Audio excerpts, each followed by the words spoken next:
할렐루야! 오늘도 새벽 아침을 깨워서 주님의 전에 나온 갈릴리 가족 여러분들께 주님의 은혜와 평강이 함께하기를 소망합니다. 오늘 4장에서 요나는 불합리성을 이렇게 적나라하게 드러내고 있는 장면을 우리는 이렇게 살펴볼 수가 있습니다. 1절에서 보면은 요나가 심히 싫어하고 노하여라고 나와 있습니다. 여기에서 요나가 이런 태도를 보인 이유는 바로 하나님께서 니느웨를 멸망시키지 아니하고 용서해 주는 그런 일 때문에 요나가 성내고 있는 것입니다. 여기서 살펴봤을 때에 요나는 니느웨 성읍이 구원받은 기쁜 사실에는 관심과 신경을 쓰지도 않고 오히려 불만을 가진 모습을 살펴볼 수가 있는데요. 여기에서 심히라는 것을 히브리어로 보면은 라그돌라라고 합니다. 이 라그돌라는 문자적으로 큰 악을 의미하는 것으로 앞에서는 이 단어가 니느웨 사람들의 특성을 나타내는 용어로 사용되었지만 4장 1절에서는 요나의 특성을 나타내는 것이 되었습니다. 즉 하나님 앞에 하나님께 순종하지 않겠다는 그런 큰 악을 마음에 품었다는 것만큼 하나님의 결정에 대해서 불만을 토로하고 분노를 나타내는 것이 1절의 모습이었습니다. 요나는 그 스스로가 화내는 이유를 여호와 하나님께 기도하고 토로함으로써 표현합니다. 그의 기도는 마치 물고기 뱃속에서 했던 기도와 같은 방식이었겠지만 기도의 내용에 있어서는 하나님의 뜻과 계획을 무시하고 자신의 생각대로 하나님께 원망을 토로하는 것이 되는 것입니다. 2절에 보면은 여호와여 내가 고국에 있을 때에 이러하겠다고 말씀하지 아니하나이까 라고 이야기를 하고 있습니다. 이 부분에서 요나는 여전히 니느웨가 심판받기를 바랐을 것입니다. 이 심성은 자기가 싫어하는 사람들을 미워하는 우리에게도 간혹 보여지는 인간들의 그런 일반적인 모습이기도 합니다. 당시에 요나가 왜 니느웨를 싫어했냐면 당시에 니느웨는 이스라엘에게 매우 위협적인 나라였고 실제로 이스라엘에 쳐들어와서 이스라엘을 괴롭게 했던 그런 나라이기도 했습니다.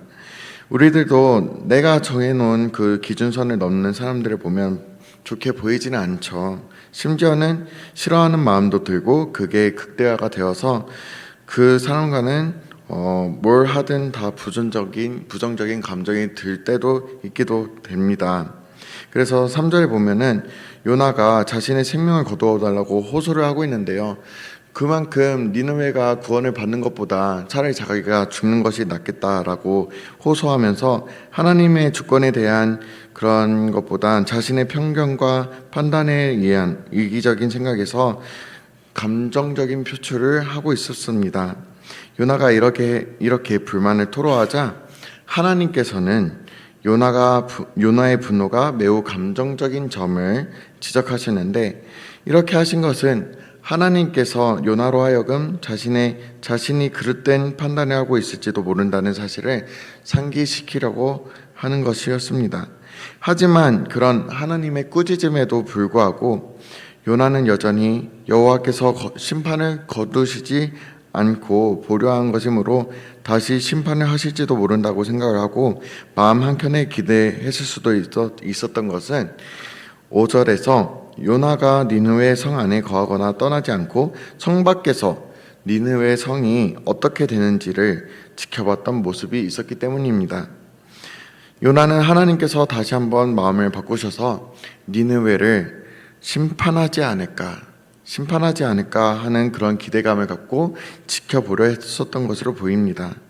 그는 니느웨 사람들의 전에 있던 그 회개가 일시적인 것이라고 판단을 했을 것으로 보고 그래서 여호와께서 니느웨를 다시 한번 심판하시지 않을까 그런 기대를 했었던 것입니다. 그런데 이런 한자가 있죠. 이런 표현이 있죠. 백문이 불여의 의견과 역지사지가 있습니다. 백문이 불여의 의견은 10번 듣는 것보다 한 번 보는 것이 확실하다는 뜻이고 역지사지는 입장을 바꿔봤을 때에 깨달아지는 것을 뜻합니다. 하나님께서는 요나에게 어떠한 장면을 보여주심으로써 체험을 하게 하심으로써 하나님의 마음을 드러내셨습니다. 아직까지도 마음 한켠에 니느웨 성읍에 대한 불만을 갖고 있던 요나에게 하나님께서는 넝쿨을 준비하십니다. 넝쿨이 무수하게 자라나면 어떤 게 생기냐면 그늘이 생기게 됩니다. 뜨거운 햇빛 아래에서 괴로울 필요가 없겠죠. 그늘이 생기게 되면은 그늘 아래에 거하게 되니까요. 하지만 그 기쁨도 잠시. 7절에는 이렇게 나와 있죠. 벌레를 준비해서 그 박넝쿨을 갉아먹게 했다고 나와 있습니다. 그래서 벌레들이 그 넝쿨들을 갉아먹자 요나가 그 그늘 아래에 있었던 그 기쁨까지도 사라져 버리게 됩니다. 박넝쿨의 이파리가 벌레들 때문에 순식간에 사라져 버리는 그런 바람에 그늘 또한 없어지는 상황에서 뜨거운 바람과 태양으로 요나가 괴로움을 느끼도록 하나님께서 그렇게 경험하게 하셨습니다. 아프리카에 동풍이 불면 어떤 느낌을 받게 되냐면 아프리카에 동풍이 불면 기온이 급상승하고 때로는 밤에도 기온이 올라가서 대낮의 기온을 그대로 유지하기도 하며 공기 중에 습기를 완전히 없애버리기 때문에 사람들은 피부가 당기는 듯한 느낌을 받게 된다고 합니다. 이런 환경 속에 놓여진다고 한번 상상을 해보면 많이 끔찍할 것입니다. 이번 여름에도 너무너무 더웠는데 그나마 우리들은 건물이 있고 또 에어컨이 있고 선풍기가 있어서 그런 더위를 이렇게 지날 수 있었지만 그 모든 게 없고 뜨거운 떼양볕에 뜨거운 바람이 지나가는 곳에서 물도 제때 못 마신다고 한다면 결국 불쾌지수가 높아져서 아무리 온순한 사람이라 할지라도 까다로워지고 신경질적이게 되지 않을까요? 그런데 이제 요나의 상황을 보면은 매우 열악한 상황으로 바뀌었음을 볼 수가 있습니다. 하나님께서는 요나가 자기 입장에서 니느웨의 구원을 못마땅하게 여겼을 때와 다르게 박넝쿨이 시들자 이것도 못마땅하게 여긴 점이 논리적으로 모순된다는 점을 깨닫게 하려는 것이 분명했습니다. 요나는 자신의 유익이 사라지자 성을 내고 말았습니다. 하나님께서는 박넝쿨을 비롯해서 벌레와 동풍 등을 이용하여서 요나가 하나님께 대항하는 것이 얼마나 자기중심적인지 체득하게 하시고 10절에 이르러서는 그것들을 준비하신 의도를 밝히시게 됩니다. 오늘 함께 읽은 본문에서 10절과 11절을 한 목소리로 함께 읽도록 하겠습니다. 10절로 11절 함께 읽겠습니다.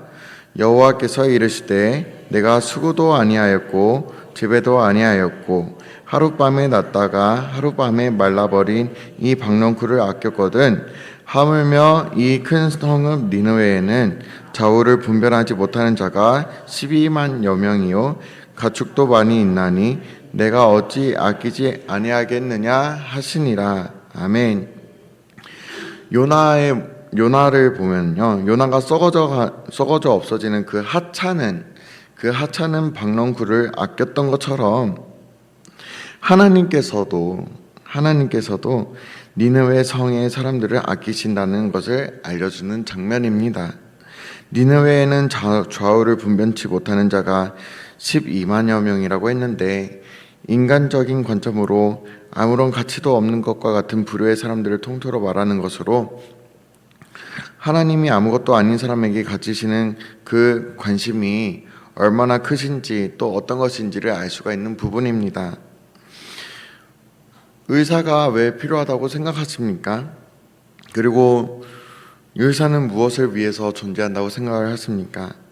의사는 병든 사람들을 고쳐주는 존재죠. 건강한 사람들에게는 의사가 필요하지가 않습니다. 마찬가지로 니느웨 성읍 또한 병든 상태였기 때문에 하나님께서 심판을 하시기 전에 요나라는 선지자를 불러서 그들에게 회개할 것을 전하라고 하신 것입니다. 하나님께서는 사람들뿐만 아니라 모든 짐승과 피조물을 아끼시고 사랑하신다는 사실을 언급하면서 니느웨를 향한 심판을 철회한 것이 정당하다는 사실을 요나에게 교훈하고 있습니다. 사실 니느웨가 심판으로부터 벗어날 수 있었던 사실은 당시 유대인의 우월주의를 반박하는 것으로 그리스도께서 이루실 제한이 없는 구원을 말하는 것이기도 합니다. 그래서 이제 죄악 가운데 머물러 있었던 그런 사람들에게 예수 그리스도께서 이 땅 가운데 오셔서 모든 사람들을 구원하신 그런 구속사적 역사를 여기 안에서도 숨은 뜻을 발견할 수가 있는 것입니다. 아무튼 결국 박농쿨을 준비하신 원래 목적은 요나로 하여금 니느웨를 심판에 처하지 않고 용서해 준 하나님의 뜻을 체험하게 하려는 것이며, 이로써 하나님은 니느웨의 백성들이 박농쿨보다 더 귀하다는 사실을 요나 스스로 깨닫게 하시려는 계획임을 살펴봤습니다. 하나님의 크신 계획은 인간의 지식과 지혜로는 다 가늠도 못할 뿐더러 우리가 한정지을 수 없습니다. 우리의 시선보다 하나님의 시선으로 세상을 바라봐서 하나님의 마음을 느끼며 주님을 알지 못하는 이들에게 정죄하는 마음보다는 안타까운 마음으로 다가서서 주님의 자녀다운 그런 삶을 살아서 그들을 품어주고 그들이 주님을 알아갈 수 있는 통로로 서달라고 하나님께 나아가는 저와 여러분이 되기를 소망합니다. 또한 남에게도 하나님의 마음을 바라봤듯이 하나님의 마음과 시선으로 여러분의 신앙 상태도 날마다 점검해서 성장해 가기를 축복하고 기도합니다. 특별히 우리가 이제 태신자를 품고 한 영혼을 위하여서 기도하고 또 11월 달에 있는 새 생명 전도 축제를 앞두고 있습니다. 그 가운데서 우리가 하나님의 마음을 품고 안타까운 마음과 또 사랑하는 마음을 품고 그들까지도 하나님을 알면 좋겠다. 그래서 그들도 구원의 기쁨을 알아서 우리 이 신앙의 공동체 안에 함께 했으면 좋겠다. 하나님, 저들을 위하여서 기도하오니 기도하는 마음으로 다가가고 기도하는 마음으로 우리가 움직이오니 주님, 저들의 마음을 돌이켜 주셔서 우리와 함께 신앙생활을 하게 하시고 저들도 주님의 그 구원의 기쁨을 맛보게 하여 주시옵소서. 주님 안에서 우리가 함께 생활하면서 결국 나중에는 주님께 함께 영광을 올려드리는 그런 귀한 공동체로서 살아갈 수 있도록 주님, 저들을 주님께서 주님의 그 생명 안에 거할 수 있도록 우리들을 사용하여 주시옵소서. 그런 간절한 마음과 그런 주님의 마음을 품고 한 영혼들을 위하여서, 한 사람을 위하여서 힘써 나아가는 저와 여러분이 되기를 소망합니다.